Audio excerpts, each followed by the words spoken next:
All right, so we have made it to the very last chapter of Miss Porter is Out of Order. Kind of sad that it's going to be the last chapter, but I'm excited to see how it ends. So, let's get right to it. Chapter 10, the big surprise ending. That was the worst afternoon of my life. We had to do social studies and spelling and reading and writing. The new Miss Porter was even worse than the first Miss Porter.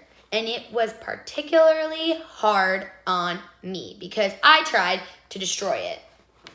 I thought I was going to die. When I woke up the next morning, I really didn't want to go back to school. I didn't think I could take another day with Miss Porter. And even if I destroyed this Mrs. Porter, it would just be replaced by another Miss Porter. We couldn't win. I wanted to go run away to Antarctica and live with the penguins. Penguins don't have personal digital assistants. So I came up with another genius plan. This time it was a plan to get out of going to school. I went to the medicine cabinet and took out the thermometer. Then I held it against the heat vent in my bedroom for 5 minutes. I think I should probably get a Nobel Prize for this idea. "Mom," I shouted, "can I stay home from school today? I'm sick. I have a temperature." My mother looked at the thermometer. "Your temperature is 152 degrees, she said. "See? I told you I was sick." "Nobody has a temperature that high, AJ. Mom told me. You obviously held the thermometer against the heat vent. Get ready for school." Bummer in the summer. I went to school. Everybody looked sad as we pledged the allegiance. We were going to be stuck with Miss Porter as our teacher for the rest of the week. Maybe it would be our teacher for the rest of our lives. Mr. Cooper would probably be fired when he got back. Who needs human teachers as long as there are personal digital assistants like Miss Porter? "Let's get to work," said Miss Porter. "Turn to page 23 in your math books." "Ugh, not again." That's when the most amazing thing in the history of the world happened. Andrea raised her hand. Well, that's not the amazing part. Andrea raises her hand all the time. The amazing part was what happened after that.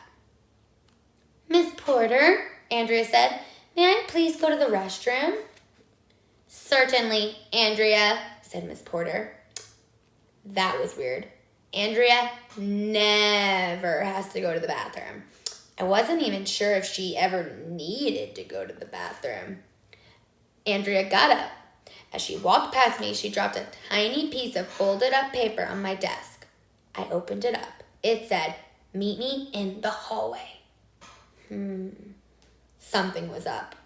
I waited a minute. I didn't want Miss Porter to get suspicious.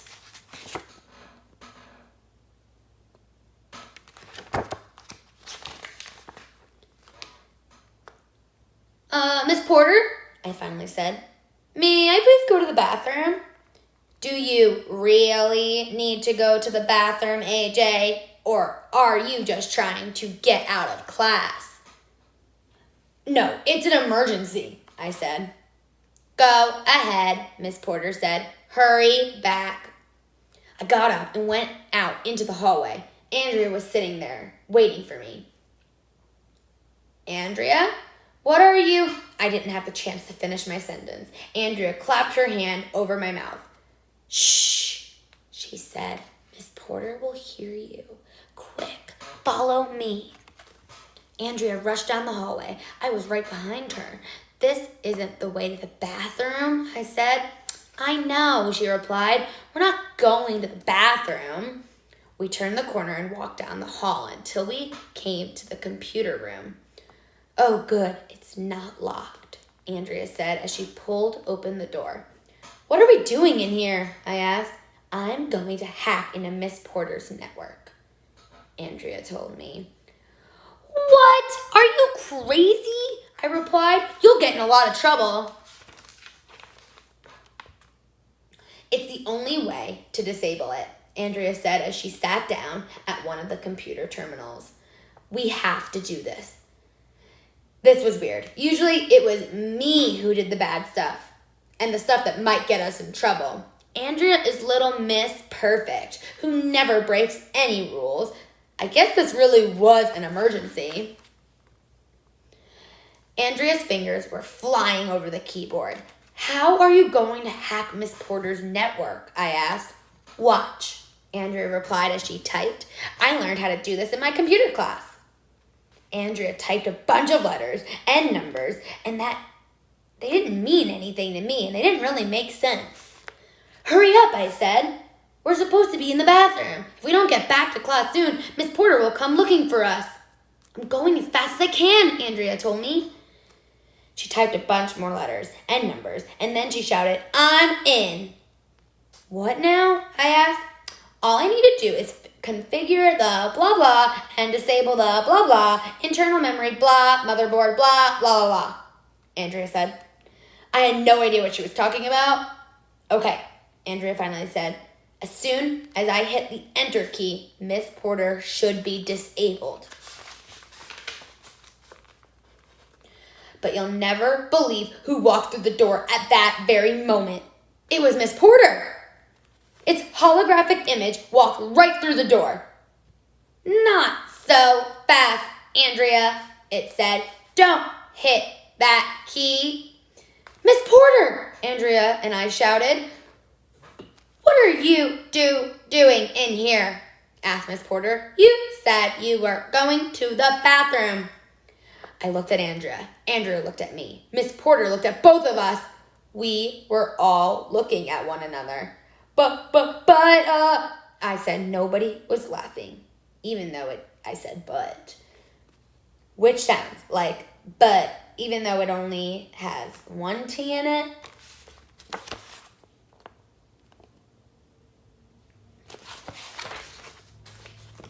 We lied, Andrea said. Sometimes in life you have to lie to save the truth.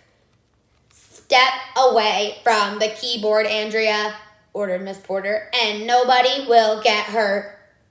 Sorry, but I can't do that, Miss Porter, Andrea said. You're going to get hurt. Andrea hit the enter key. Nothing seemed to happen at first, but after a second or two, Miss Porter seemed different. It looked like it was frozen. Turn to page 9000 in your banana books, she said. I think it's working, Andrea whispered. At the moment, the rest of our class burst into the computer room. What's going on? Asked Ryan. We were worried about you. Turn to page elephant in your beach ball books. And Miss Porter.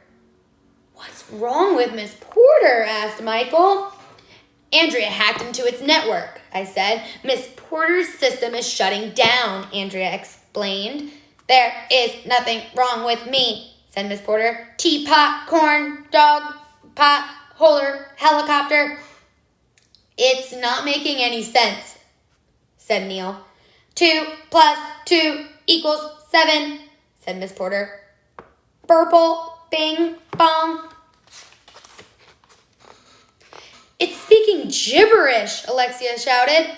Is that one of its 7 languages? I asked. Gibberish isn't a language, said Andrea. Its programming is messed up. It can't speak any languages anymore. Doopy, wamp, speedo, said Miss Porter. Blab, jacks, glub, blurp. You'll never believe who walked through the door at that moment. Nobody. Humans can't walk through doors. How many times do we need to go over this stuff? But you'll never believe who walked through the doorway.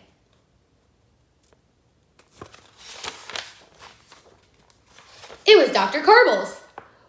What are you kids doing in the computer room? He asked. Miss Porter, what's going on in here? Zoopy, bilge, cardboard, doby, said Miss Porter. What? Asked Mr. Carbles. Bimple, mook, jukebox, said Miss Porter. That doesn't make any sense, said Dr. Carbles. No, it doesn't, said Andrea. Miss Porter is out of order. Wiggy, Hassan, foot, balls. I've had enough of this, Dr. Carbles said. Miss Porter, you're fired. Yay, everyone shouted. Can you fire somebody who doesn't get paid? I asked. Goose, pigs, wobbles, said Miss Porter. Dr. Carbles stormed out of the computer lab. Miss Porter just stood there for a moment. Then it started to vibrate. And then, with a shower of sparks, it exploded and it disappeared. Yay! I took a deep breath. It was over. For a few seconds, nobody said a word. Oh, Ryan finally said. AJ and Andrea worked together to disable Miss Porter. They must be in love. When are you going to get married? Asked Michael. Well, that's pretty much what happened. Maybe Miss Porter went to personal digital assistant heaven. Maybe for the rest of the week, we'll have plain old human substitute teachers. Maybe Miss Youngers, Mr. Docker, and Mr. Harrison will get their jobs back. Maybe Mr. Cooper will solve this bladder problem. Maybe Mr. Klutz will get his hair out of the bathtub drain. Maybe the Earth will be destroyed by an asteroid. Maybe we can program a drone to deliver more pizza. But it won't be easy. The end. I really liked how the two students who didn't really communicate or weren't great friends, they joined together to defeat Miss Porter. Have a good one, guys.